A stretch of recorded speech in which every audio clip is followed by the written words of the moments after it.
अगर मेरे medical store से कोई दवा एक्सपायर हो जाती है, तो अब मुझे उस एक्सपायर दवा का क्या करना है? क्या वो एक्सपायर दवा मैं फेंक दूं या फिर वो दवा वापस हो जाएगी और मुझे पैसे मिल जाएंगे? ये एक बहुत ही कॉमन सवाल है जो अधिकांश नए मेडिकल स्टोर वालों के दिमाग में रहता है कि एक्सपायरी दवाओं का क्या करना है, एक्सपायरी दवाएं वापस किस तरीके से होंगी।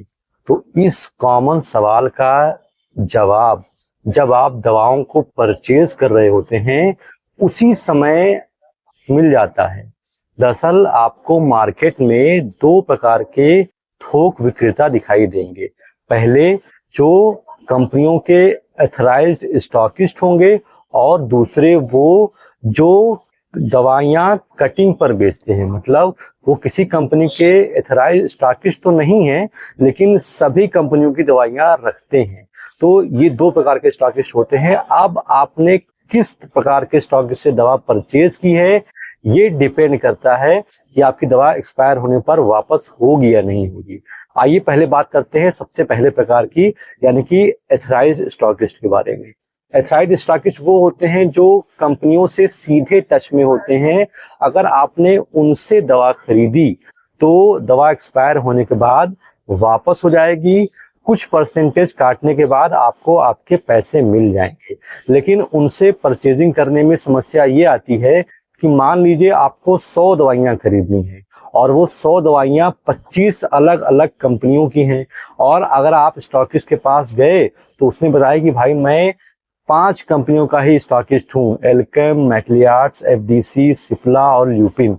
अब आप तो 25 कंपनियों की दवा खरीदने के लिए आए थे, तो आपको करना क्या पड़ेगा? 5 कंपनियों की दवाइयां वहां से खरीदेंगे, फिर आप कहीं और भाग करके जाएंगे, फिर वहां से खरीदेंगे। इसमें थोड़ा दिक्कत आती है।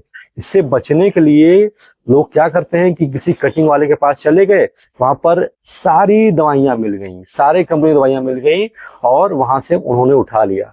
लेकिन इसमें दिक्कत ये होती है कि जो कटिंग का जो दवा बेचते हैं वो एक्सपायर होने के बाद आपको दवा वापस नहीं करेंगे, क्योंकि उनकी मजबूरी होती है। वो जो एक्सपायर दवाइयां हैं वो कहीं और भेज नहीं पाएंगे, क्योंकि वो अलग अलग जगह से माल लाते हैं, किसी स्टॉकिस्ट से माल नहीं लाते हैं, उनके लिए समस्या हो जाती है। तो वो एक्सपायर दवाइयां वापस करने से थोड़ा सा बचते हैं। लेकिन जो प्रॉपर स्टॉकिस्ट होते हैं, अगर आपकी दवा एक्सपायर हो गई है, आपने उनको वापस कर दी, तो वो भी कंपनी को वापस कर देंगे। जो सीडी बनेगा उसमें से पैसा आपको दे देंगे, तो उनके लिए किसी प्रकार की कोई समस्या नहीं आती है। तो आपका जो सवाल था कि दवा अगर एक्सपायर हो जाएगी तो वापस कैसी होगी, इसका सिंपल सा जवाब ये है कि अगर आपने प्रॉपर स्टॉकिस्ट से दवा ली है, जो उस कंपनी के रजिस्टर्ड स्टॉकिस्ट हैं, तो वो दवा वापस हो जाएगी। अगर आपने कटिंग वाले से ली है तो वो दवा वापस नहीं होगी।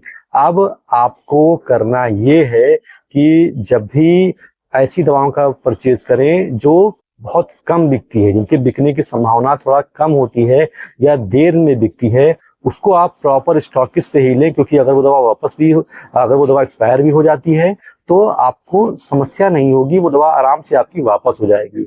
और जो दवा ज्यादा बिकती है तो आप चाहें तो कटिंग वाले स्टॉकिस्ट से भी ले सकते हैं, वो दवा आपकी एक्सपायर होनी नहीं है तो बिक जाएगी आराम से।